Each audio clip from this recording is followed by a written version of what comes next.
Thank you, Chad and Kelly, for those readings. And may the words of my mouth and the meditations of all our hearts find their place in the heart of God today. Behold, how very good and pleasant it is when kindred live together in unity. For there the Lord ordained his blessing, life forevermore. Psalm 133 is a song of ascent, and it does appear that you are ascending today.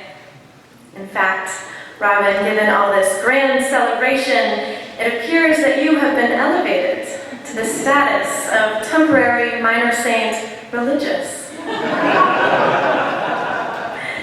As I look closer, it appears that your entire being is now suffused with a pale radiance, perhaps like the light of a small chalice. Let it shine. You aren't floating, though. It seems as though you are tethered quite firmly to the ground. Those feet of clay are heavy, aren't they? Ministry, a less than perfect condition. 1 year ago, Robin was ordained as a Unitarian Universalist minister, and what a celebration it was. I wasn't there, but I read about it in People magazine.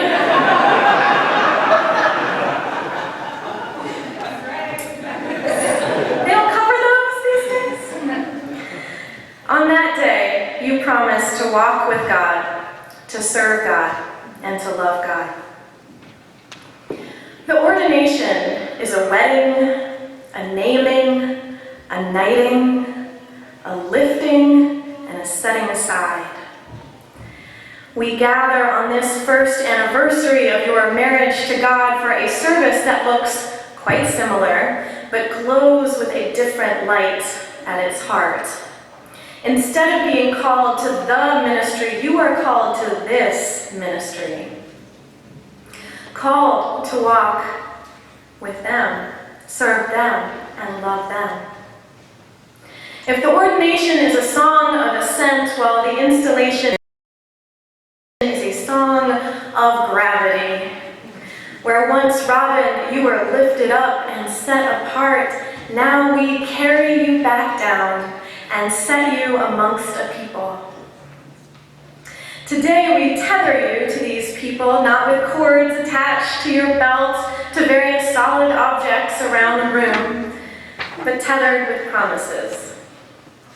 You will be asked by your people, will you live and serve, learn and love, and walk humbly with our God and with us? Behold, how very good and pleasant it is when kindred live together in unity. First Church in Sterling. I read your very well-written history on your website, and I still don't know the right language to describe you. Non-denominational? No. Post-denominational? Maybe not yet. Interdenominational? Trans-denominational? Poly-denominational? Starting to get a little risque. I'll stop. I currently serve Fallen Community Church, which was also born of a merger, but it was just the Unitarians and the Universalists getting together in the late 1800s, a century before the national merger in 1961. Before my church was named after the first minister, Charles Fallen, we called ourselves the Church of the Redeemer. Yes, that's right. We went from redeemed to fallen.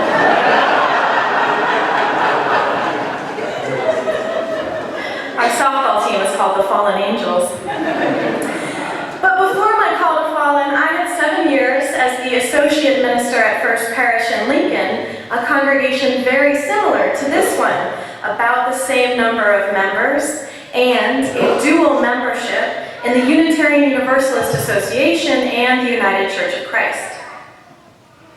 Back in the 1700s, First Parish in Lincoln was originally planted as the second congregation in Concord, before Lincoln was a town, just as you were planted as the second parish of Lancaster before Sterling was a town. And in the 1800s, members of the Lincoln congregation and this congregation became intrigued by this new Unitarian theology that everyone was talking about. How about those days? When everyone was talking about that new, exciting theology. I can just imagine the headline in the October 1820 edition of People magazine. William Ellery Channing, his life, his loves, his controversial new theology. This exciting theology was inspiring enough that each church had a significant body break off and build a new church, a stone's throw away, where they could practice their religion in peace. In Lincoln, the new Unitarian sanctuary was built 100 yards or so down the hill, just enough lower to avoid being hit by lightning constantly, the way the original Congregational church building was. And still is. Don't read anything into that. Come on. Here in Sterling, this religious revolution was so pronounced that the people of this town built not just one, but two churches across the green. Close enough, I can see here, for the preacher to stand in the pulpit and shoot the stink eye right out the back door. You know they thought about that. How very good and pleasant it is when kindred live together in unity. Well, soon after the church in Lincoln split, historical records tell this story. There was a prominent lady of the town who was vocally opposed to the new Unitarian church. And one Sunday after service at her church, she was getting into her horse-drawn carriage, and then to everyone's alarm, the horse took off running before she was able to take the reins. But when the runaway horse reached the Unitarian church, he slowed down, turned, and came up to the door. The Unitarian minister caught up the horse's reins, handed them to his flustered neighbor, and said, "Well, Mrs. Farrer, who would have thought that you would turn in here to be saved?" And yet, 100 years after Mrs. Farrer's wild ride, the Lincoln churches reunited in 1942, and this congregation, the Sterling churches, fully reunited as well in 1949. We had a saying in Lincoln, "I'll sing your hymn and you'll sing mine." There is room for all of us and all of who we are. Behold how very good and pleasant it is when kindred live together in unity. Or, as your motto puts it, I got this off your website, in essentials, unity. In non-essentials, liberty. In all things, charity. There are differences in how you and First Parish in Lincoln went about unity. In Lincoln, they unified, and in Sterling, you federated. So in Lincoln, everyone who joins the church simply joins the church. They're not asked to declare a denomination. Governance, finance, everything has been merged. Here, my understanding is that you do ask people to choose an identity. I understand that more than half have chosen at this point interdenominational, and the rest can choose one of the other three options, two options. We lost one there. So from what your website says, that means you have 4, is it 3 now, church societies under this roof. And then each of these 3 church societies has its own officers and representatives and its own annual meeting every year. Liberty requires a lot of meetings. Liberty is a less than perfect condition. The unified nature of the Lincoln Church streamlined governance and finance, and it allowed for rich theological expression in worship. The congregation was and is deeply religious in all the best ways, prayerful, open-minded. It's good church.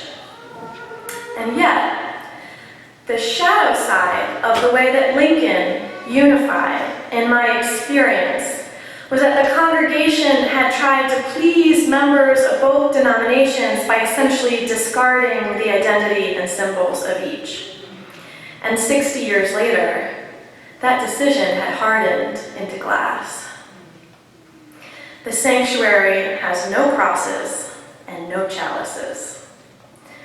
I remember more than one elder telling me in hushed tones over lunch, "I'm a Unitarian, but I don't talk about that in church."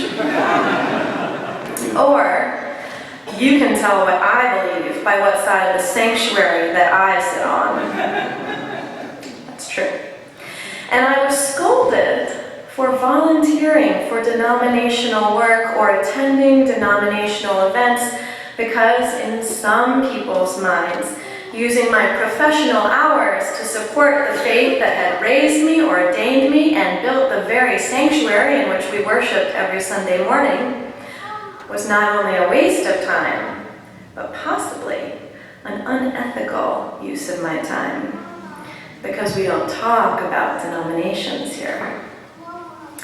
Behold how very good and pleasant it is when kindred live together in unity. Unity is a less than perfect condition.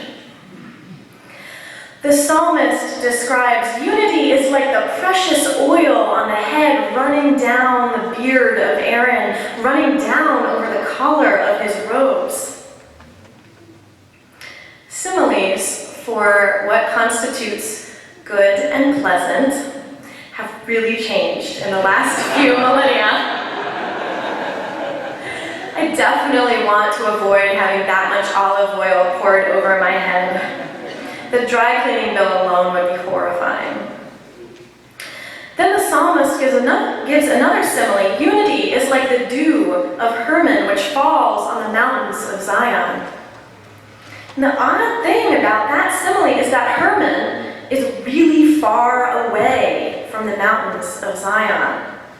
Dew rising from one place and falling really far away in another place, that's really unpredictable. And it's not really very fair, too. Why does Zion get the dew that Hermon cooked up? Unity is not the same thing as equity. Unity is messy, unpredictable, rare, disordered. Is it worth it? How very good and pleasant is it when kindred live together in unity? Is a marriage of liberty and unity possible? Can we have room for the chalice and the cross? How can our congregations and denominations seek unity, a unity that embraces the messiness and unpredictability of individual expression? How can our congregations and denominations seek liberty, a liberty that is the freedom of the soul, not the freedom to get everything you want? Must uniqueness be a terminal condition? What is God's will for her beloved children? Now, this church has 3 denominations: interdenominational, UU, and United Church of Christ. That's a lot. But think of the Christians who worship at the Church of the Holy Sepulchre in Jerusalem.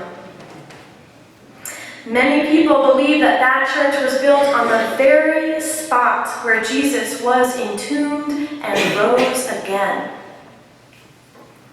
The place is so sacred that within one church building, there are 6 Christian traditions worshiping: Greek Orthodox, Ethiopian Orthodox, Syrian Orthodox, Armenian Apostolic, Roman Catholic, and Egyptian Coptic.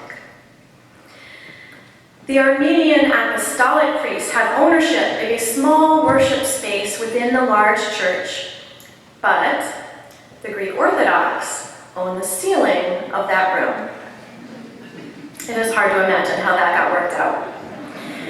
The story goes that recently the light bulb burned out on the ceiling of the small Armenian chapel. And unless the Armenians wanted to worship in the dark, somebody had to change that bulb. However, it was difficult to get to the bulb to change it because the Greek Orthodox wouldn't let the Armenians touch their space, the ceiling where the bulb was. And the Armenians wouldn't let the Greek Orthodox touch their space, which included the floor. In the version I heard from a tour guide, leaders from both denominations were on the phone with the Israeli police arguing they should have the right to change the bulb. So the very next day, the chief of police went down to the church very early in the morning, just casually carrying a ladder. And he strolled nonchalantly into the room with the burnt-out light bulb, replaced it quickly, and went back to his office.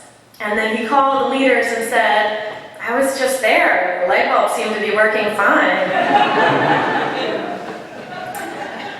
Where are we pushing a door shut and worshiping in the dark? Amen. Where are we allowing our cries of liberty to imprison us? Where are we laying sole claim to something that could be so easily shared? How many Christians does it take to change a light bulb? There is another section of the Church of the Holy Sepulchre that has been fought over by the Egyptian Coptic Church and the Ethiopian Orthodox for centuries. It is this little bit of flat roof. No shade, hardly any shade, baking in the Middle Eastern sun, and currently the Ethiopians control this space. However, in protest, the Coptics have a monk stationed in a folding chair on the roof every day, all day long, to express their claims. One hot day, about a dozen years ago, the Coptic monk in the chair moved from the agreed-upon spot to a place a few feet away in the shade. This was interpreted as a hostile move, leading to elderly monks throwing furniture and punches over the crossing of an invisible line on a roof.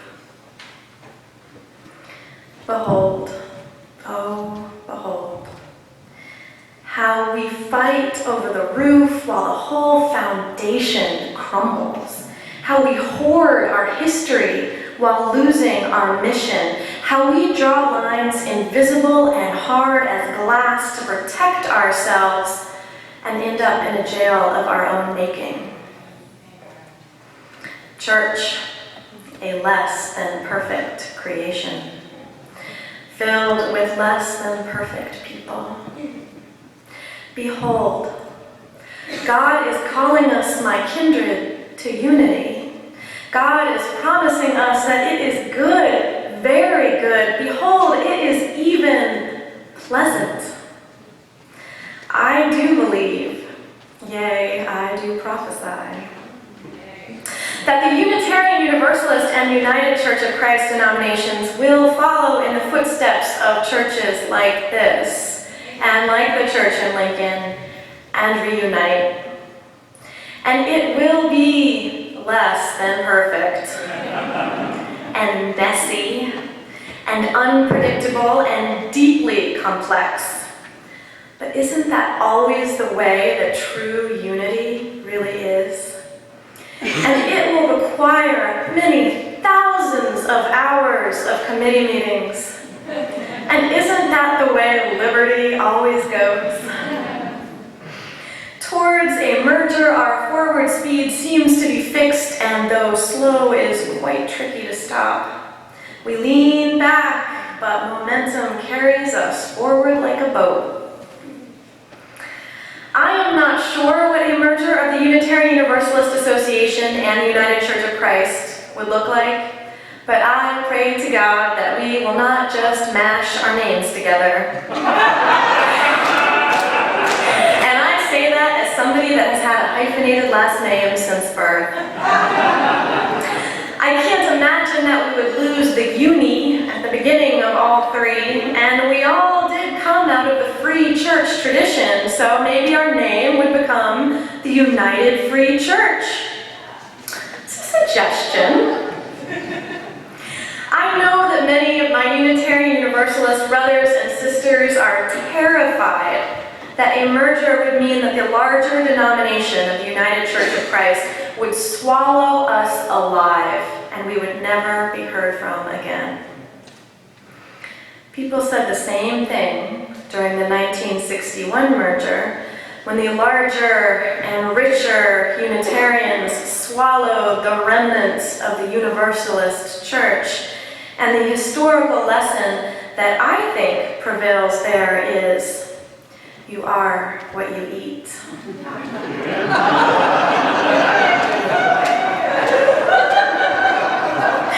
And maybe out beyond the 7 principles and beyond the Apostles' Creed, we will find a new promise, a promise that we will hold above the variations of belief and above the vicissitudes of politics, a promise that we are a people of faith who value love above all else, in essentials unity, in non-essentials liberty, in all things charity. A song of reunion. Behold how very good and pleasant it shall be. Robin, don't be a temporary, minor saint. Congregation, do not be a temporary, minor church. Shake off the old tethers that hold you down and only accept the sacred tethers that hold you to each other and to God. Live out your calling. You are already suffused with a great radiance. Uncover your light and let it shine. Behold how good and pleasant it is when kindred live together in unity, for there the Lord ordained his blessing, life forevermore. Amen.